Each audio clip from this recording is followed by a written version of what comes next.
अगाडिबाट उहाँहरूले फोन गर्नु भएको छ। रवि लामिछाने भन्ने मान्छे सहकारीबाट प्राप्त हुने रकम नखाइकन बसेका छन्, त्यो पैसा अपचलन उनले गरेका छैनन्, त्यो ठगी कार्यमा उनको संलग्नता छैन भनेर मैले मेरो ब्रह्माण्डले भन्न सकेन, मेरो गटले भन्न सकेन। कुन कानुन व्यवसायी, कुन कानुनको विज्ञ, कुन प्राध्यापक आउँछ म पाना पाना देखाइदिन्छु, पेज पेज देखाइदिन्छु।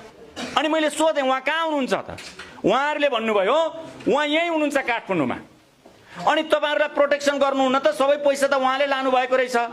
अनि उहाँले प्रोटेक्सन गर्ने भन्दा पनि अहिले हामीलाई यहाँबाट भाग भनिरहनु भएको छ, भाग्ने खर्च पर्छ समन्ची दिनुहुन्छ भनेर उहाँहरूले मलाई बताउनु भयो। अनि पैसा कसरी गएको छ त मलाई केही प्रमाण दिनुहोस् त भन्दा हामी निर्दोष छौं, उहाँहरूले जे हामीलाई आज्ञा गर्नुभयो काठमाडौँमा बसेर पैसा यो खातामा पठा भनेर उहाँहरूले मोबाइलमा स्क्रिनशट गरेका सबै प्रमाणहरू म कानुन व्यवसायी भएकोले देखाउनु भयो।